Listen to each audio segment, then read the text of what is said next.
Have you ever wondered what the secrets are to being a good player who easily climbs? What are they doing that you're not? Is it their mechanics? Is it their macro?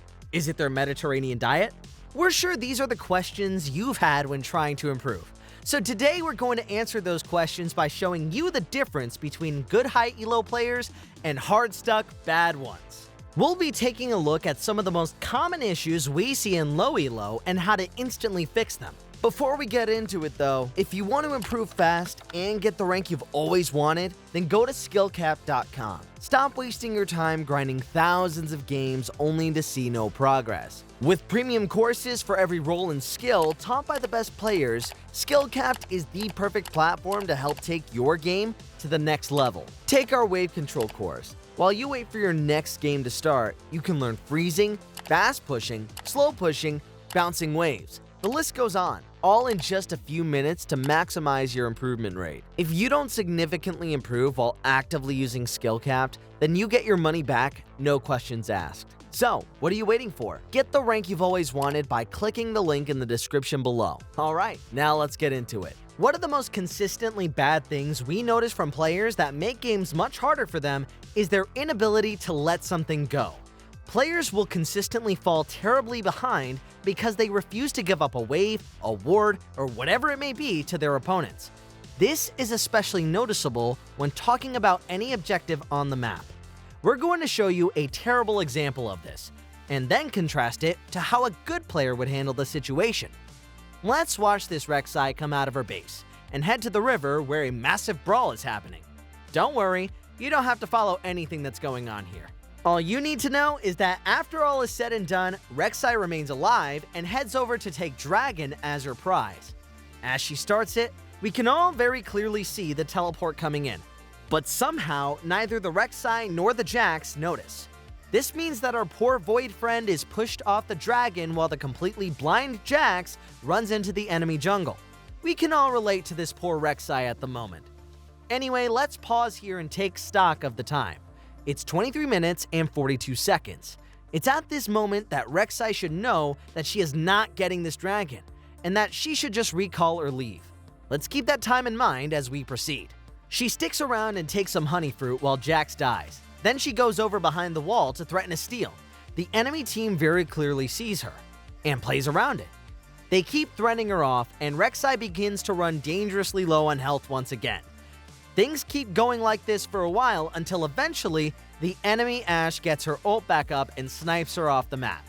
Let's take a look at the time, 24 minutes and 27 seconds. That means Rek'Sai spent 45 seconds sitting here, refusing to let go of an objective she has zero right to contest.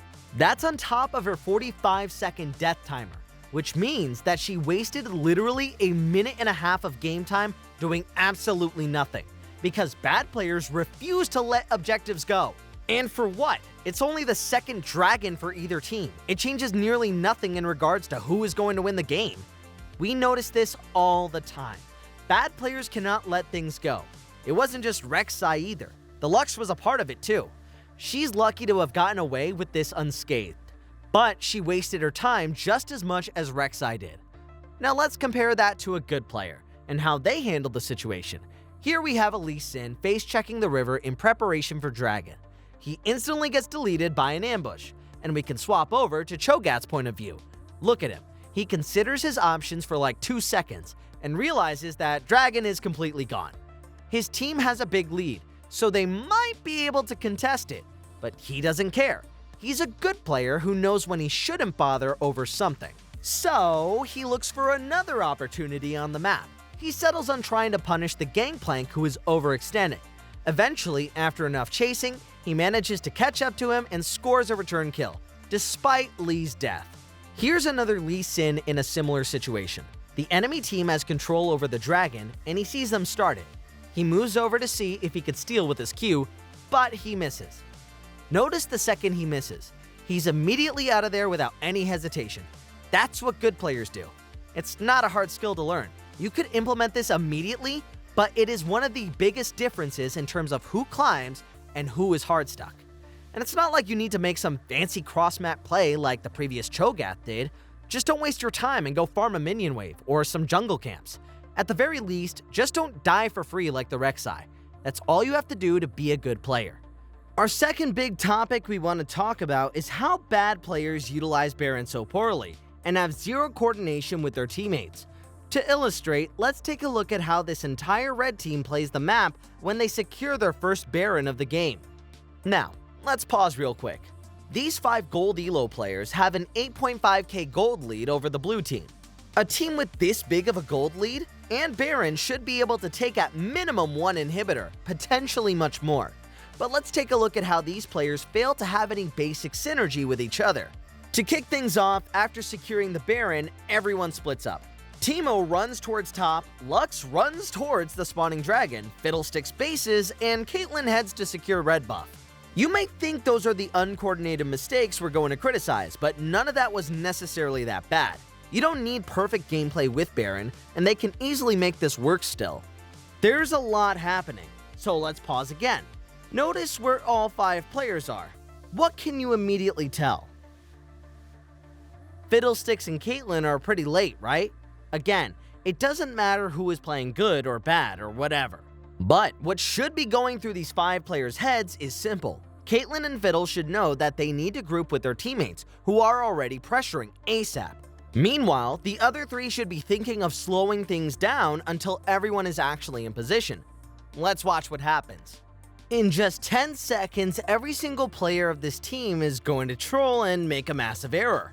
Caitlyn at the start was doing red buff, which is a mistake. Considering how aggressive her teammate's playing, she should be joining them much faster. Fiddlesticks stopped to do blue buff, instead of immediately joining his team. Kiana and Lux are trying to make a 2-man play at Dragon, instead of just buffing the mid wave to stall for their team. Finally, Teemo is pushing top super aggressively with no pressure on the rest of the map. Not a single one of these players adapted to anything that was going on in the map. They all had their own ideas of what they should be doing and didn't try to coordinate in the slightest. Needless to say, everything falls apart. With zero pressure on the map, the enemy team is freely able to collapse on Teemo to quickly take him out. And because they weren't fully set up at Dragon yet, this also allows the enemy team to then collapse for a team fight when it spawns. Thanks to some good plays, the blue team manages to salvage an impossible situation and comes out ahead instead.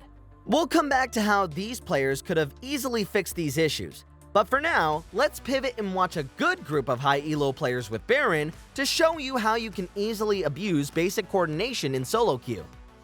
This red team wins a big team fight at Baron and manages to claim the buff. Although only 3 of their members get the buff compared to the 5 from before, they're still going to make better use of it. They split into the 2 lanes. Since the bot lane inhibitor is already dead, no need to pressure something that's already been taken obviously. 4 of them go mid, and the Cassiopeia, who didn't get Baron, heads to top to push out the wave. Watch how they play this. This group of 3 move into the enemy jungle to secure vision control in between top and mid lane, since these are the only 2 lanes they'll be playing around. Meanwhile, Xayah stays mid to keep the wave buffed, and to put a bit of pressure with it. Now, the 4 put a bit of pressure in mid, biding their time while Cassiopeia crashes the big wave up in top lane. As it's about to crash, they all rotate over to buff it up. And with super basic synergy, these players take a free tower. Look, it's not about the specific plays or what specifically went right or wrong in both examples. What we want you to get at is that the players in the Challenger game all felt very aware of what their own teammates were up to and were reacting appropriately. In the low elo game though, it felt like no one even knew what was anybody else doing. An immediate concern you may have though is that you'll never get the Challenger synergy in your low elo games. So why even try or bother? That's the thing. You can make your own synergy very easily. Here's how any of these 5 players could have made this Baron play work all on their own. Lux and Kiana could have seen how aggressively Teemo was pushing on his own. Instead of going to Camp Dragon for no reason, either one of them could have just kept pushing mid to put pressure in the lane. This way, the enemy team wouldn't be as free to collapse on Teemo, which was the catalyst for everything going wrong. Fiddlesticks and Caitlyn could have both skipped the buffs they were trying to get and grouped up much faster. Again, this likely results in pressure on the map, which keeps the enemy team off Teemo. Finally, the biggest culprit could have seen that his teammates didn't have any pressure yet. Teemo could have just backed off for like 15 seconds and waited for Dragon to spawn and or his team to be pressuring mid. Then he can come out of the fog of war and begin pressuring. If the enemy team collapses, his team cross-maps something. And if the enemy team doesn't respond to his push, he takes a free top inhibitor. That is how you play properly with Baron in low elo. It doesn't matter what your teammates are up to, you can make almost anything work with basic awareness and trying to adapt to what's happening. Clearly, it's not a skill that most gold players care about though. Moving on. And we're not telling you that you're going to have perfect synergy with your teammates. These are all high elo players, so you can't expect your allies to perform like this team did. However, you should be trying to coordinate some synergy every time your team gets Baron. Pay attention to what your teammates are doing and play off their pressure. You can make some synergy happen on your own, with just a little bit of awareness and adaptation to what's going on.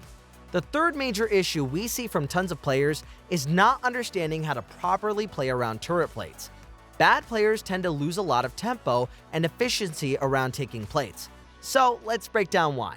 Just like every other decision we've covered so far, let's get a bit of context. Jax is doing his jungle route when he spots Jarvan ganking his bot lane.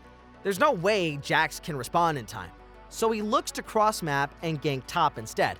This is honestly a completely fine play, but it's going to go very downhill from there. After scoring the kill on Mundo, Jax decides to stay in the lane to help Zac push and get a lot of turret plates. You're about to understand why this is one of the worst things that a ton of low elo players do. Many players don't know that towers get tankier when plates go down. As in this example, the turret goes up to 100 armor when Caitlyn takes the plate with this one dummy around. Keep in mind these training dummies count as champions. The next time Caitlyn takes a plate, she does it with 2 dummies around, and the tower goes up to 145 armor instead. This is because of Bulwark, a defensive tower buff that gives them extra armor and magic resist based on the number of nearby enemies. What this means is that although Jax staying here does give a bit of extra damage, it doesn't speed up taking the tower by all that much. His extra damage is countered by the bonus resistances that the tower is getting. Here is a simple rule that you can follow. Before you group up with a teammate to take turret plates, if there is anything else you can do to maximize your efficiency, do that instead. So, for example, we want you to put a good player in Jax's shoes as he pats towards top. He can see the enemy red is spawning soon, so after the gank, he should move into the enemy jungle to take that, rather than just share plates with Zac. In the time that he spent pushing the tower, he could have taken the red, Krugs, maybe even Raptors. By staying up here, Zac and Jax got 3 turret plates together, which is about 270 gold for each of them. Let's go back to what Jax could have done though. Yes, Zac gets maybe only 2 turret plates without Jax's help, but that's still 320 gold for him. That's more than what he got by sharing 3 plates. At the same time, Jax gets a lot of gold and experience from these jungle camps. Do you see how that's clearly way more efficient in nearly every single way? Not only that, but it denies the enemy jungler too. We can see Jarvan coming towards his topside jungle after all is said and done. Those camps he's getting for free shouldn't be there. They should all be counter jungled, which would have been an even bigger gold swing for Jax. This is a super important concept that comes up a lot for every role. Like here for example, this Leona helps get a kill in the bot lane, but after taking some relic shield stacks, she just leaves her Kai'Sa to push plates alone. Being there doesn't help Kai'Sa push much faster. She'd just be sharing gold when Leona could be doing something else. There is one exception to this, which is when there's nothing else to be doing. So let's go back to that replay, but from the enemy Jarvan's perspective. As he pathed towards bottom, he saw Jax in the area. This means that Krugs and Raptors are likely down or about to be taken. Afterwards, Jarvan clears out most of his bot side camps before going to gank. So after ganking bottom, there's literally nothing else he could be doing. He doesn't have anything to farm or pressure, so it's okay to spend time here with his team to take the tower. This gave him something to do while waiting for the dragon to spawn. Just keep that rule in mind. Don't push plates together with others unless there's literally nothing else you could be doing. Moving up to our final tip, which is what we see possibly the most out of all bad low elo players, It feels like no one places any regards on the enemy jungler before trading in lane. Guys, trading isn't just about your own matchup. Before every trade, you should always give at least a little consideration at where the enemy jungler is, and when they might get to your lane. Let's show you how ridiculous this can look. Here we have a Thresh and Jhin versus Twitch and Lux. So just keep in mind that Thresh and Jhin know that the enemy jungler did not start at blue. This means that the jungler will inevitably come towards bottom. Let's watch how they play in spite of that information. Thresh goes for one fairly aggressive trade here. A little later on, another trade happens, and this time it's a super aggressive all-in.